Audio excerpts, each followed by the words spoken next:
Terima kasih Ibu Pimpinan. Dan juga terima kasih pertanyaan dari atau pendalaman dari anggota. Saya sudah sampaikan tadi di awal bahwa sebenarnya keberadaan tenaga kontrak ini kan memang kita perlukan sebenarnya. Satu. Dan selama ini sebenarnya dengan kondisi yang ada sudah berjalan. Kita gaji dengan APBD kita. Saya kira ada yang 15.000 tenaga kontraknya pun juga masih bisa dia gaji, Pak, dari APBD. Yang jadi persoalan sekarang kan, karena ada kewajiban mengharuskan menjadi P3K, yang lalu akhirnya di dalam surat itu juga, PP-nya juga mengharuskan menyesuaikan gajinya sama dengan ASN. Dan tunjangan-tunjangannya, Pak, itu problemnya sekarang. Jadi, kalau kita tenaga honor ini kan ya cuma kita gaji honor saja, tenaga honor nggak ada tunjangan macam-macam begitu. Nah begitu dia jadi P3K, karena diminta itu disamakan dengan PNS, maka dapatlah tunjangan jabatan fungsional misalnya, dia juga dapat TPP atau remunerasi, itu yang problem.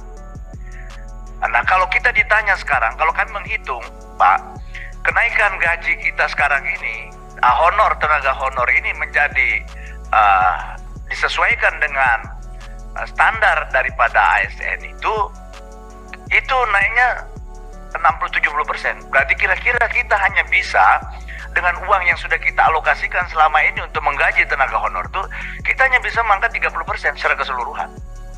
Kalau tidak ada donor dari pusat gitu.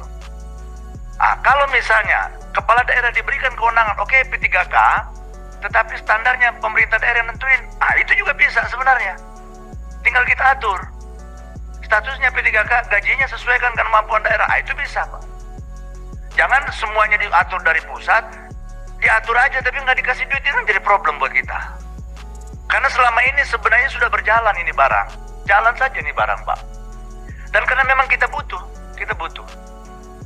Tenaga ini memang kita butuhkan. Seperti cerita Bapak Ibu semua tadi, kepala daerah, saya kira Pak Gubernur, Pak Bupati, saya kira itu sama cerita kita. Tenaga ini secara faktual kita butuhkan. Hanya saja, karena kita terbatas, maka kita mengatur gaji mereka ini, Pak. Di bawah UMK bahkan. Di bawah UMR gitu. Tapi mereka juga mau gitu. Dia udah pakai baju coklat aja udah senang gitu ya. Gitu, Pak. Mohon maaf ini. Nah, lalu tiba-tiba datanglah peraturan pusat ini. Mohon maaf nih. Wajib nggak boleh lagi ada, karena amanat dari tadi PP tadi itu.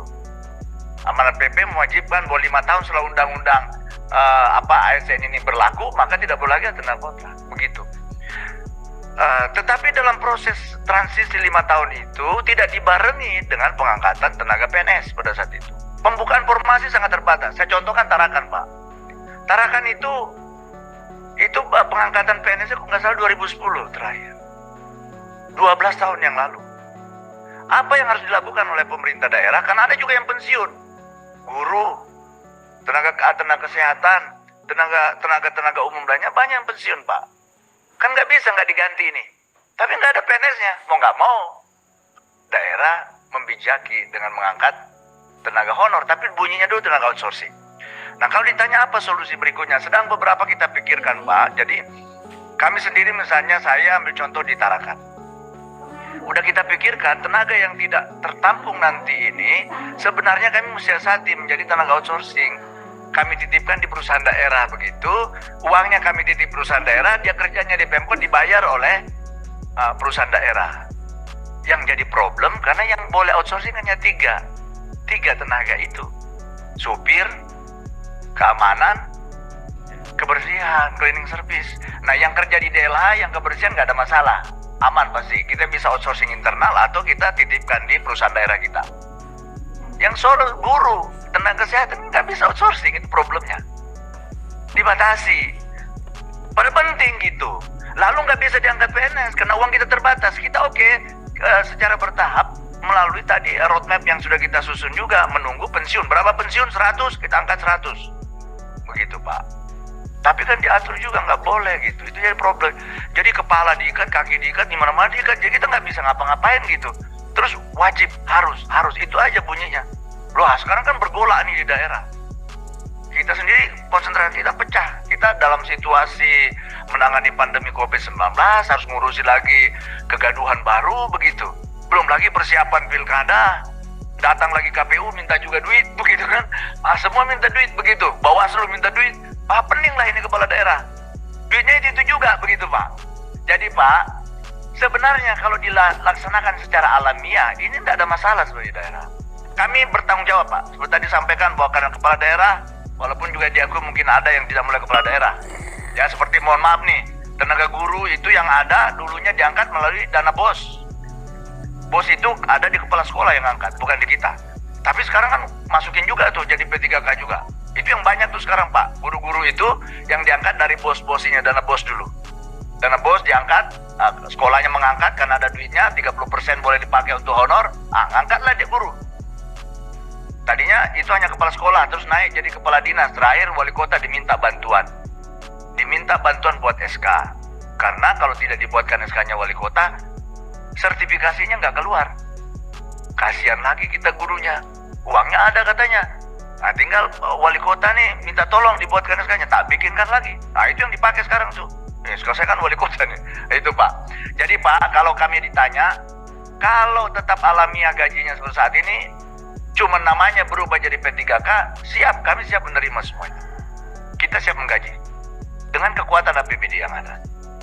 Tapi kalau disuruh buat standarnya sama dengan ASN, hitungan kami kan itu pasti naiknya itu 3 kali lipat Pak. Jadi kita kira-kira bisa nampung 30% lah. Kecuali nunggu pensiun dulu, nunggu pensiun. Nah itu yang kami minta sebenarnya perpanjangan waktu. Jadi ya kalau main bola 2 kali 45 tambah 2 kali 15 menit lagi begitulah. Jadi ada waktu kita untuk bernapas juga melewati tahun-tahun politik yang juga tentu butuh biaya. Jujur sekarang kan KPU udah minta juga nih, Bawaslu minta, kayak pening tambah pening kita.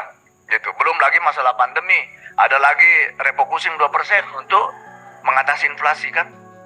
Terlalu banyak beban daerah ini. Jadi Bapak Ibu yang saya hormati, tadi kalau ditanya memang ada daerah yang mampu. Kalau kota-kota kayaknya kecuali mungkin kota-kota besar kayak Surabaya, Jakarta mungkin begitu, itu kalian punya duit banyak. Kalau kota-kota lain seluruh Indonesia hampir sama Mbak Ibu, karena kota itu nggak punya tambang, nggak ada. Kita benar-benar ngandalin jasa perdagangan begitu. Jadi nggak punya kita uang untuk itu Pak. Jadi itulah barangkali yang bisa sampaikan. Ya maka tadi dalam rekomendasi kami itu mungkin tadi jenis outsourcing atau alih daya itu jangan hanya 3. Kalau bisa ditambah semua nanti strategi kita mungkin oke nanti ini kita pindahkan gajinya ke perusahaan daerah begitu yang mengelola supaya nanti dipekerjakan dia bayarin supaya tenaganya jangan outsourcing. Jadi nanti kontrak kita nanti dengan perusahaan daerah. Bisa juga seperti itu. Cuman kalau kan sekarang nggak boleh guru, nggak boleh, tenaga kesehatan nggak boleh, yang lain nggak boleh. Kecuali yang 3 itu problem juga. Saya kira itu barangkali Pak yang bisa kami sampaikan. Terima kasih. Baik, terima kasih banyak Pak. Ditambahkan dari Pak Ahmed Zaki dari APKASI. Ya, terima kasih Bu Pimpinan. Kami dari APKASI memberikan apresiasi buat Komisi 10 terkait dukungan terhadap Komisi 9, mohon maaf, terhadap dukungan penyelesaian tenaga honorer di daerah-daerah. Nah, memang betul seperti Pak Wali Kota katakan, di kami juga sama, kabupaten ini banyak yang masih bergantung kepada transfer pusat, Pak, anggarannya. Dan ini menjadi masalah besar ketika P3K ini dibebankan kepada kami. Memang kalau kita mau bicara, tadi seperti Pak Daulay katakan, ini jangan sampai diangkat sembarangan juga honorer. Sekarang itu ada banyak analisa jabatan yang memang sedang dijalankan oleh BKD seluruh Indonesia. Nah, dari analisa jabatan inilah nanti kebutuhan kita terhadap tenaga-tenaga bantu, honorer maupun P3K, itu bisa tergambar dengan jelas. Hanya kembali lagi masalah anggaran. Memang kalau kami diberikan kelonggaran untuk tidak mematok anggaran seperti anggaran PNS, ini juga mungkin bisa kita sesuaikan di daerah. Ya termasuk yang tenaga honorer ini. Tapi ya sekali lagi, jangan sampai pembebanan ini justru membebani juga APBD di daerah. Memang ada beberapa Kalau Kabupaten Tangerang, Kabupaten Kerawang, saya pikir kita bisa cari inovasi untuk menambah PAD kita, menambal kebutuhan gaji. Tapi kayak Halmahera Tengah, kemudian daerah-daerah yang di luar ini menjadi problem tersendiri karena memang sangat-sangat terbatas sekali. Jadi sekali lagi kami ucapkan banyak terima kasih dan apresiasi terkait dukungan penyelesaian tenaga honorer ini. Terima kasih Ibu, Bapak semuanya. Assalamualaikum warahmatullahi wabarakatuh. Waalaikumsalam warahmatullahi wabarakatuh. Baik, terima kasih banyak Bapak dan Ibu. Saya rasa kita punya pemikiran yang sama. Oh baik, akan ada tambahan. Dipersilakan Pak dari Apkasi. Ya, terima kasih. Assalamualaikum warahmatullahi wabarakatuh. Izin koordinator, Pak Gubernur dan Bu Ketua, Ibu Irma, terima kasih bisa berhadapan langsung ini. Biasanya di layar kaca terus Ibu Irma. Ini saya ingin berpendapat tentang wacana penghapusan tenaga honorer ataupun PTT.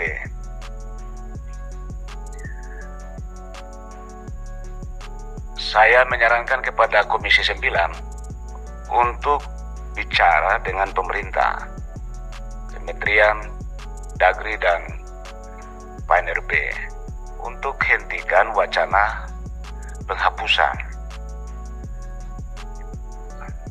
Ya, seluruh problem-problem yang kita hadapi, seluruh bupati dan kepala daerah sama problemnya. Semakin wacana dihapus akan semakin tambah kita. Artinya ini situasi dia seperti sunat muakkad, bahwa ada tenaga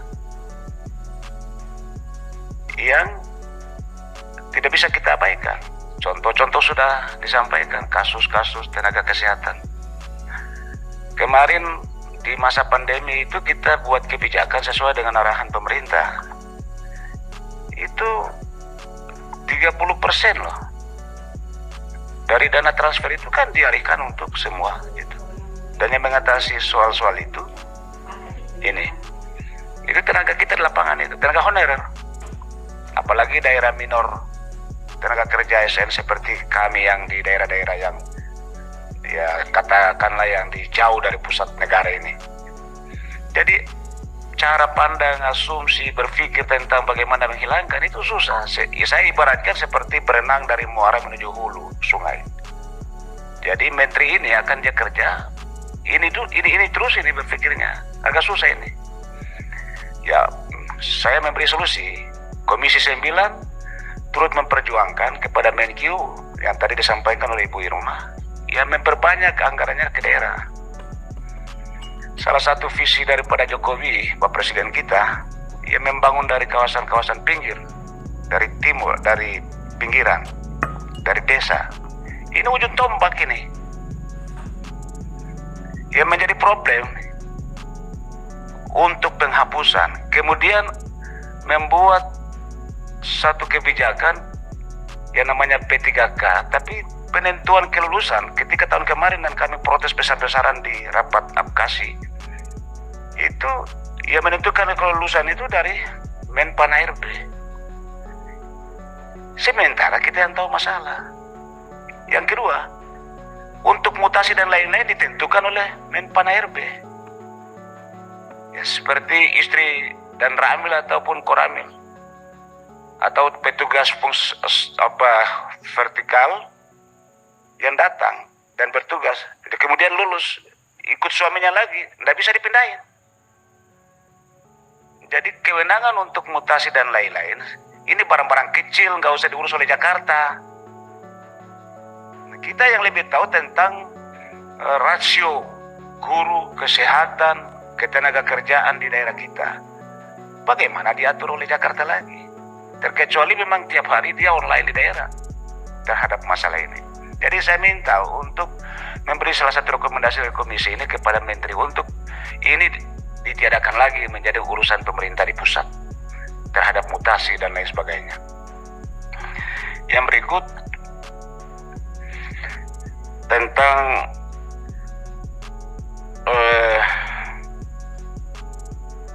penggajian Nah, saya kira ini variasi saja, masing-masing daerah tentu ada problem yang berbeda. Kita punya APBD dan PAD kita berbeda-beda. Terakhir saya setuju kepada Komisi 9.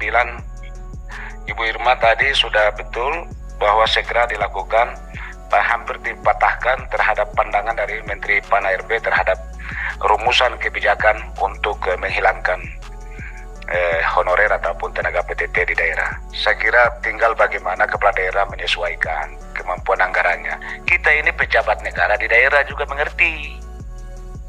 Masa hal kecil begini mau diatur oleh Jakarta lagi? Nah, saya punya ASN itu 2.000. Tenaga honorer 1.000. Ada alasan. Kenapa daerah negara ini kasih saya ASN cuma 2.000? Dari riadsum pendidikan yang diterangkan oleh Pak Wali Kota tadi, atau Pak Gubernur tadi, satu guru tangani 40 orang, kan nggak mungkin. Bagaimana kita bangun kecerdasan dengan disparitasnya begitu tinggi? Jadi yang tahu masalah, yang menerima PTT, merekrut PTT itu kami ini tahu tentang masalah yang kami hadapi. Kami tidak jadikan tenaga PTT sebagai alat untuk menjadi pendorong kekuasaan ataupun memelihara kekuasaan. Tapi nyata-nyata kita dikejar soal IPM kita. Kita dikejar tentang prestasi di bidang pendidikan.